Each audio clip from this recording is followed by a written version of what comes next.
Hello everyone. Today I'm playing with these little butterflies, which can be really fun. And I've never, I don't think, been real good at doing detailed butterflies, but this little process I think you'll maybe find fun. I did. So some of my supplies I'm going to use is, of course, my Artisto paper. You know, I love this.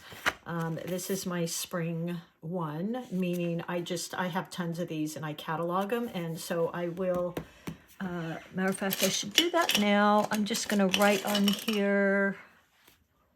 Oh, well, I don't have a pen, but I'll write spring 2024 to refer back. These are a great beginner watercolor paper. It's not cotton, but it's 140-pound cold press. And it's really got a great texture. You can also, you know, tear it out because it's perforated. So that's what I'm going to be using today.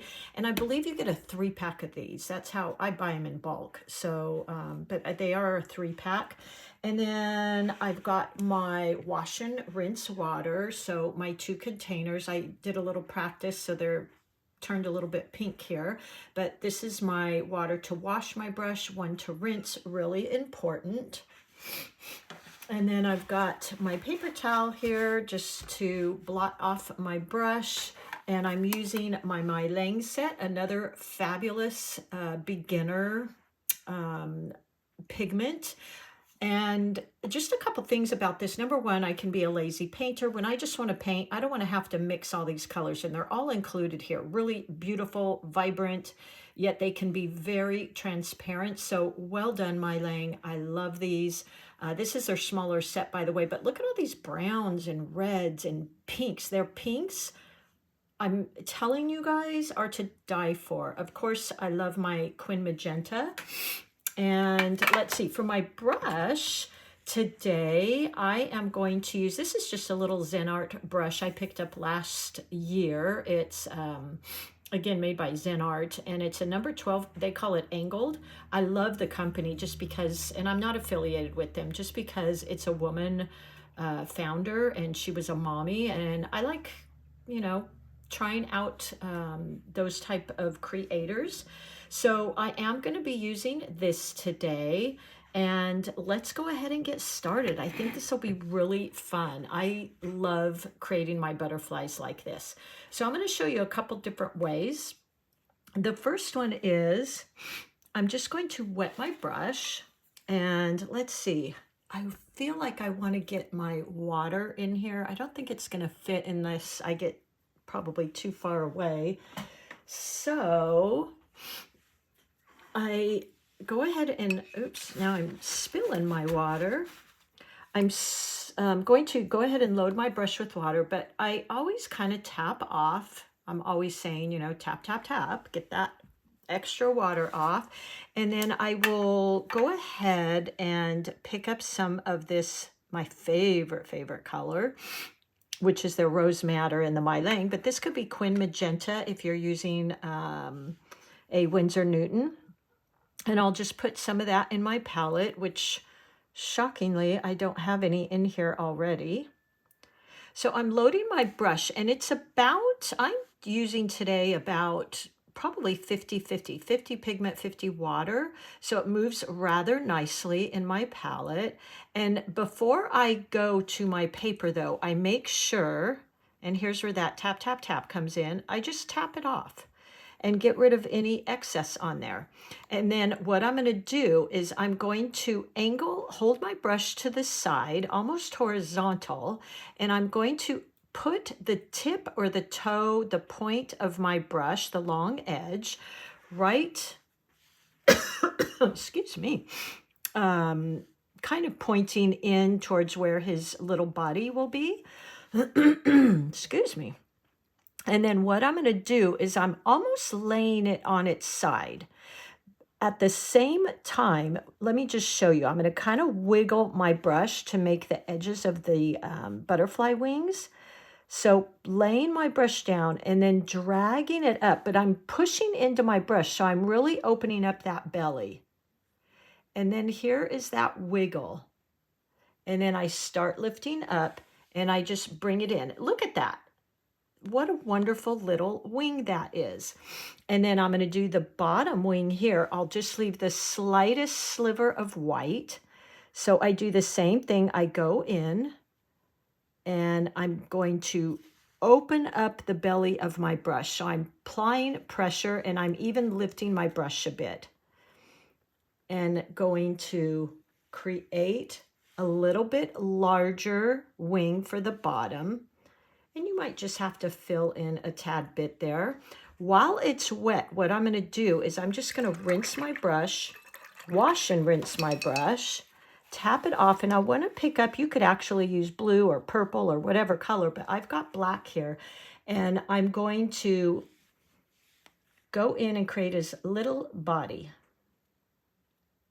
just like that.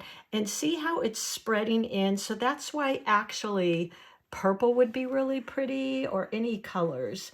And then just using the tip or toe of my brush, creating a little head, and just like that. And there you go. You'll get this beautiful spread too. Now you could go in here while that was wet, wash, rinse my brush, and maybe pick up some of this beautiful purple and just tap in and let that spread.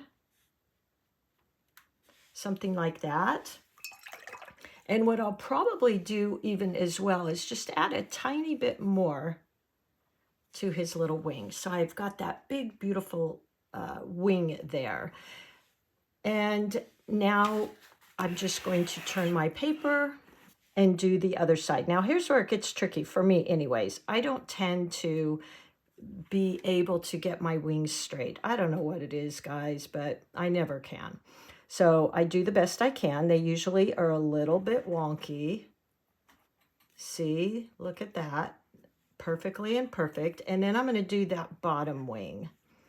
So I'm going to work backwards. So pushing. And as you see here, look at that, how wonky. But you know what? There's my butterfly. I can go in and just fix it a bit, maybe add a little. I never can get my butterfly wings to be equal or symmetrical, but that's kind of the fun in it. So there's one butterfly. I wanted to show you another technique I have. So I'm going to go ahead and leave my brush how it is. I'm going to put a little bit of that, more of that pink in here. Tap off. So see, quite a bit of paint's coming off. You don't want to go into your paper with all of that. And then what I'm going to do is I'm going to pick up some of that purple on the tip of my brush, just the tip, like that. And then I'll go in and let's make a butterfly on its side. So going in, laying down my brush, doing the same thing as here, but I've double loaded my brush. So pointing in, kind of wiggle my brush, but coming back to the center here. And then let's load our brush again. Dip the tip of our brush. And we'll do that bottom wing. So leaving a tiny bit of space here. Point, I'm going to drag it out and just like that. Look how pretty that is, you guys. And that's not me. That's the watercolors doing this. I couldn't have created that little beautiful spread. Then what I'll do is I'm actually going to go in with that purple. Just put a tiny bit of water on my brush. And I'm going to go in and make his little body, her little body, his, like that. Now, if that was on its side, that would make more sense. So that's two different ways you can do it. Double loading is really, really fun. I love it. Let's try maybe an orange and yellow butterfly. So I'm really giving my brush a good wash in there and then a really good rinse. And then to test it, to make sure I got all that paint off, I just dab it on my paper towel. With watercolors, you really want to make sure you're getting that previous color off. Otherwise, when I went into my orange and my yellow, especially in this case, because orange and yellow are opposites on the color wheel, it might turn a bit muddy. So I want to make sure my brush is really washed clean. And then I'm going to go in and I'll just grab some of that yellow, loading my brush from the side, not going in with the point. Always want to protect that point. And I'm going to get that in my palette here, get it ready to be used. Kind of scraping it off, pick some more up, scrape it off. That cad yellow is pretty vibrant, so you don't need a ton. And then I'm going to just rinse my brush real quickly. And let's go into the orange, or even the red would be nice. Because we're going to get either one of these, because we're going to get a blend. So I'm going to put that in the palette right next to it. Just get that ready. And then the yellow I'll use for the most part of the wing. And then I'll dip my brush in the orange. So I want to get all that orange off my brush. So let's just go in. I give my brush a good swish around in my water, then rinse it. There we go. Okay. And I was scraping it off as well. So now I want to load my brush with that beautiful cad yellow. And then just taking the tip of my brush and dipping it into the orange. Now going into my wing with the tip of my brush, and just the same thing we did here. I point, push, widen out that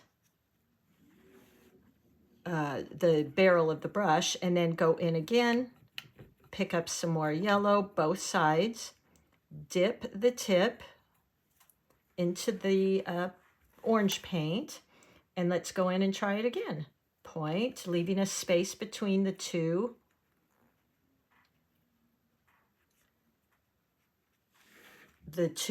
Wings. And then I'm just going to rinse my brush just a little bit and go into that black, loading the side of my brush. If you end up with these little drill holes in your paint, that kind of gives you a clue that you're probably going in with the point of your brush, and we don't want to do that because you want to always preserve the point of your brush. I have brushes I've had for over a decade, and that's really important. So let's go in here and just tap in his little body, her little body, his little body. Just like that. Now I could even go in, if this is still wet, with a tiny bit of red. So let's just do that.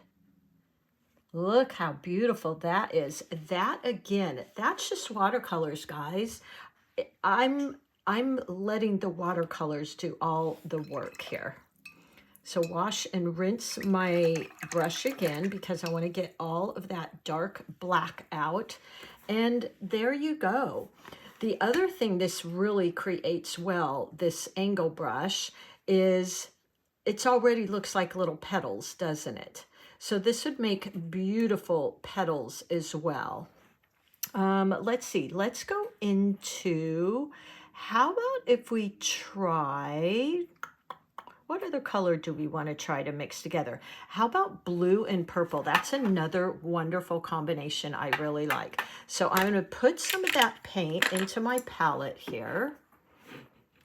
I love the this light blue in the Mylang palette. So I'm just going to put some of that in here. Scrape up my brush to get it all out of there. Pick up a little bit more. It's quite a pastel light color. I think they call it light sky blue, but if you have the Mylang palette, you'll see it in there. It kind of stands out. And then I'm going to pick up some of the purple. Let me just rinse my brush a bit. They have the most beautiful purples in their palette. I love their violets and purples. They're just yummy. So these are the two colors I'm going to work with here. There we go. Okay. And what I'm going to do is I'm going to use, so I'm going to scrape off as much of that paint. And then I'll rinse my brush really good. So swish, swish, swish around in my water. And then rinse. There we go. Give it a really good rinse. And I'm going to go ahead and pick up my blue, load my brush up, tap, tap, tap. And then the tip of my brush, I'm going to load with that purple. And be a little careful with that purple because it's pretty intense. And then let's do another butterfly here. So same technique, pointing my brush, start putting pressure and pulling my brush upward. Wiggle, wiggle, wiggle. Like that. Now see, that one even turned out a little bit different. Go in and pick up that blue paint, tap into the purple, and we're going to do another one here. Point, wiggle, wiggle. There we go. And that really would be a beautiful flower as well. I'm going to wash and rinse my brush. Now that time I didn't even really leave a lot of white space, but I do have some here, which I think is important to kind of show a separation in the wings and some interest. So let me grab some of that black paint and just use my brush to create his little body. There we go. Now you could go in and even paint in, let's just see. Well, I'm going to paint his little body again. Kind of create, you know, the black, but I really like kind of this free organic type look, but that's up to you, you know, play with this. So it's kind of amazing the brush strokes you can get with this brush, honestly. So there we go. Now I could even go in. I would normally pick up my, maybe my 6 long, trying to rinse that black out of my brush. It takes a while, and you can tell if you've got it out because when you dab it on your paper, it's going to be clean. Where was I going? Oh, you could go in, pick up that paint, and just kind of create some little lines. If you wanted, you could use a pen and ink and draw some in, but look how fun those are and relatively simple, I think. And then maybe I'll do a little tutorial on creating some flowers this way. I think that could be really fun. But for now, have fun with this and enjoy. This would be a perfect little filler for your florals to add a few of these in and around your painting. So thank you for being here. If you have any questions, just ask. I hope if you really like my page, you might subscribe. And I will talk to you soon. Thank you so much for being here with me. Always having fun. All right, talk to you soon.